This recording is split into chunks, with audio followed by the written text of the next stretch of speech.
Welcome,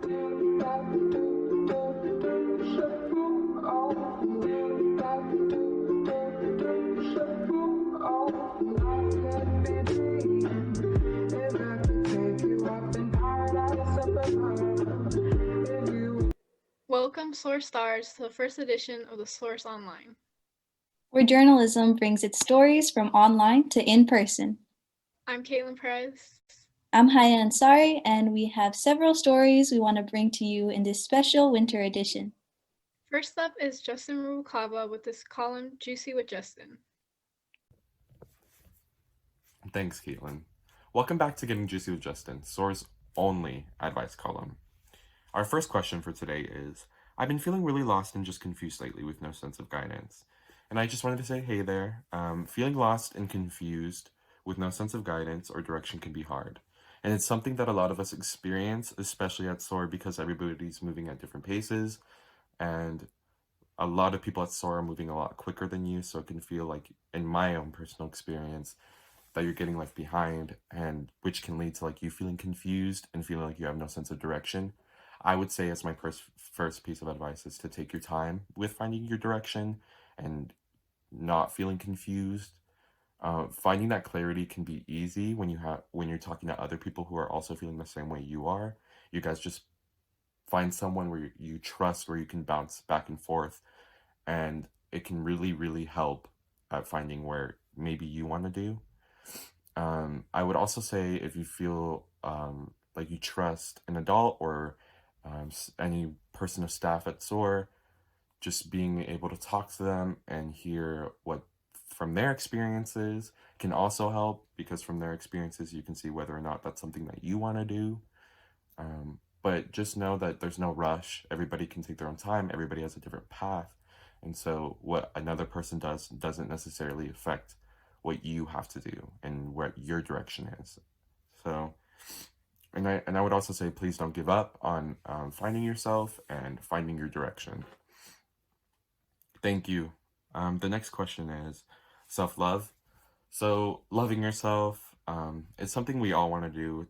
It can get really hard, especially when with, we have a pandemic going on, and with school, it can be really hard to focus on yourself and loving yourself. Um, my first piece of advice would be like, there is no person has the same path to loving themselves.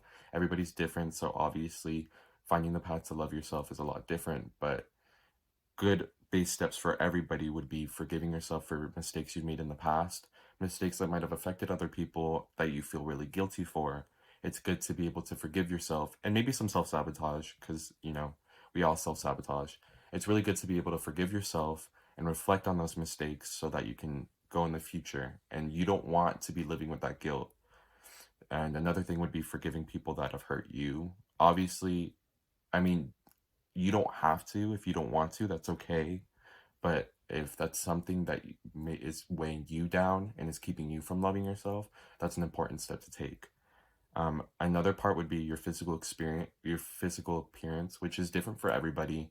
Everybody's path to loving themselves internally and physically is a lot different. But from my experience, it's most beneficial when you're not listening to anybody, and you have to be able to look in the mirror despite what people might say or think, and be able to recognize your own beauty, because everybody's beautiful in their own way. Everybody's beautiful no matter what anybody says. And if you're listening to this, you're beautiful. I want you to know that. And you may not feel like you are beautiful right now, but just know that you are. A lot of this ties into your mental health. And so you have to take steps to eliminate yourself from toxic environments or toxic people. It's really hard to be able to do that. It's really hard to stand up for yourself. It's really hard to cut ties with people that you're attached to that may be toxic. But a lot of that keeps you from loving yourself internally and physically. So it's good to cut those people off and focus on yourself. I wanted to say thank you for your submission. Thank you for being so vulnerable. Everybody who was able to give me a question. I will see you for our next edition of Getting Juicy with Justin. It was nice talking with you, y'all. And Back to Haya. Thanks, Justin. We really appreciate your help with SOAR students taking care of their mental and emotional health. With COVID-19 cases on the rise, Governor Gavin Newsom issued new stay-home orders. The statewide order took over effect at 12:59 p.m. on Saturday, after which regions had 24 hours to implement the rules, which stay in effect for at least 3 weeks.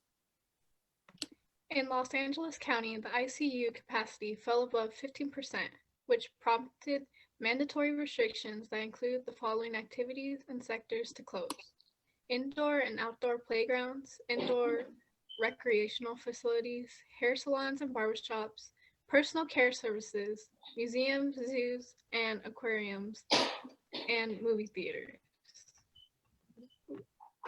Other sectors that will be allowed to stay open when operating remotely is not possible include critical infrastructure, schools that are already open for in-person learning, non-urgent medical and dental care, and childcare and pre-K. The new restrictions will hopefully bring down the number of COVID cases and increase hospital capacity. That's right. The closer we get to lower numbers, the better our chances of returning to in-person instruction. And speaking of learning in a COVID classroom, we now go to Iris Ponson with her story on what life is like with a COVID classroom.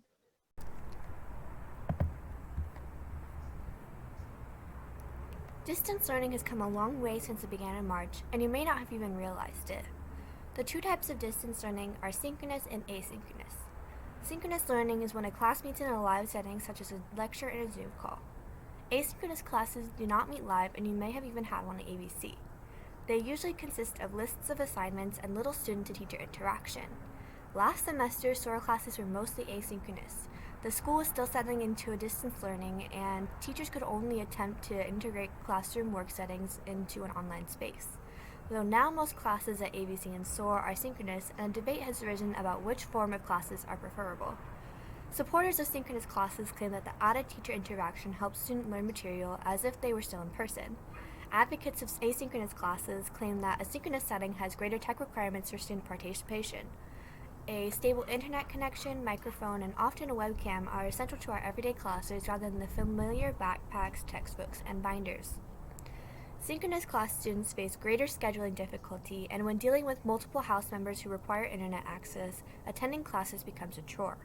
Still, asynchronous classes are criticized for minimum requirements that foster little to no learning and provoke students to cheat. Overall, some classes have proven to be suitable for a disconnected setting, while others require synchronous meetings. Drawing a conclusion about one superiority to the another overlooks the fact that different classes have different course requirements. We'd like to know your opinions as well. Feel free to comment below which sort of class style you prefer, what has worked best for you, and what hasn't worked at all. Thank you.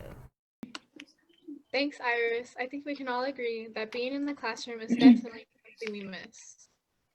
So true. Being with our friends and teachers remind us of how connected we are, and what better way to remember those connections than the yearbook? You can help yearbook by submitting photos in a number of categories. Have a family member who attends SOAR? Send in a photo of the two of you. Have a pet? Send in a picture of you and your pet. Did you go on a trip, visit a friend, attend senior sunrise? Send in your pics to yearbook via Ms. Jefferson at sjefferson@abhsd.org. Include your name, grade, and what the picture is of. Yearbook thanks you. Memories are great, and what better way to create a memory than by baking? We go now to Jamie Santiago, our broadcast coordinator, who has some goodies to show you. Put your apron on and be prepared to be a baking master. Hey SOAR stars, and welcome back to SOAR Streaming. Today we're going to be doing something a little bit different, and I'm going to be showing you guys how to make hot cocoa bombs. Just to get in the festive spirit, and I know that these have been trending on social media, so today I'm going to be teaching you how to make them yourself. First and foremost, before we get into anything, the first step is to put on your favorite Christmas pajamas. I've got my Christmas cap pants on. Anything that's going to make you feel festive. You could even wear an apron if you wanted.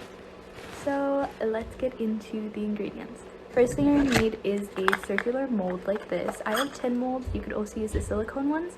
You just want that round shape so that we can make the circle. And then you're going to need chocolate chips, chocolate melts, anything like that. These are just the Ghirardelli ones. And then I've got mini marshmallows to put inside of the bomb. My brother kind of dug into these.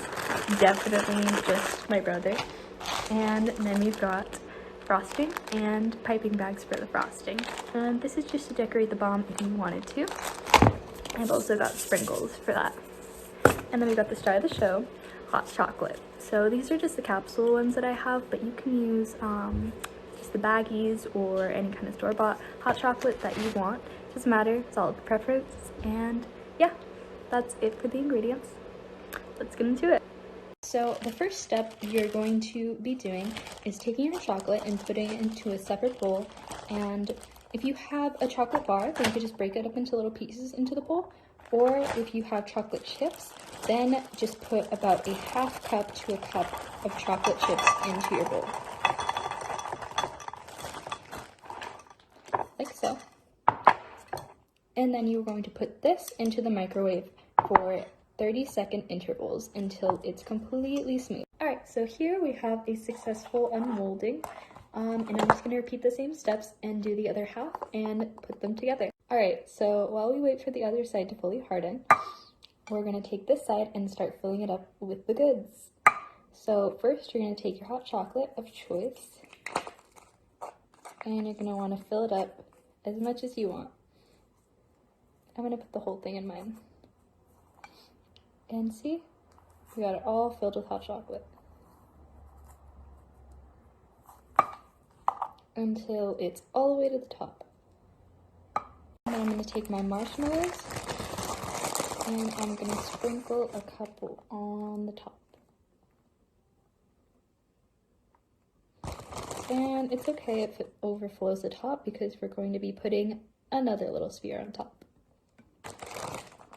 So while our bombs are cooling in the freezer, I prepped my icing. I've got my piping bag. You could also use a Ziploc bag or just the back of a spoon to drizzle the frosting on, but I've got my frosting in a little piping bag, and I put this in the microwave for a couple of seconds. Make sure that you take this little tin part off if you are using this brand. Do not put that in the microwave. So now I'm going to spoon this into this bag and we'll start decorating. First thing I'm going to be doing is getting some melted frosting and just drizzling it on top.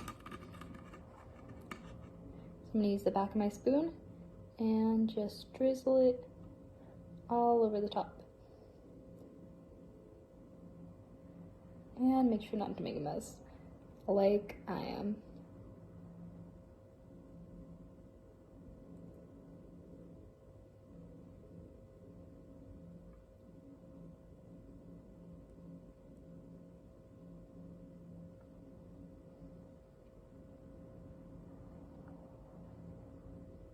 Alright, so now that we have that nice drizzle, I'm going to be making a star on the top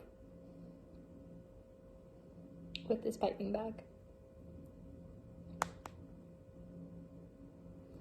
Now it doesn't look too much like a star, kind of looks like a little snowflake. So now I'm going to sprinkle a couple of sprinkles on top of the little star to make it shine. And there we have it. I think I'm done decorating my little bomb.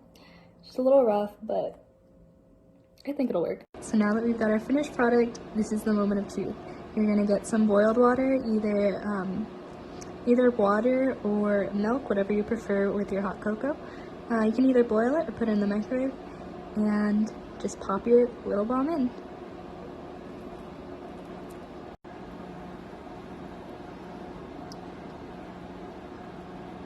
And it erupted perfectly.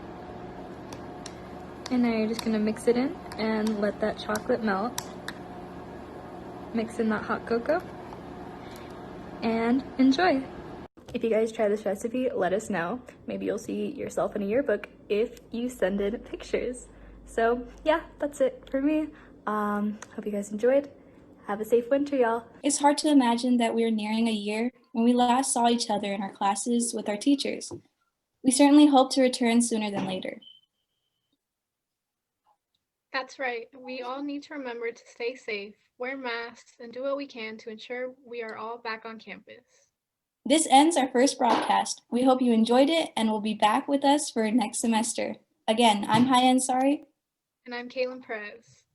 The source is out. Happy holidays.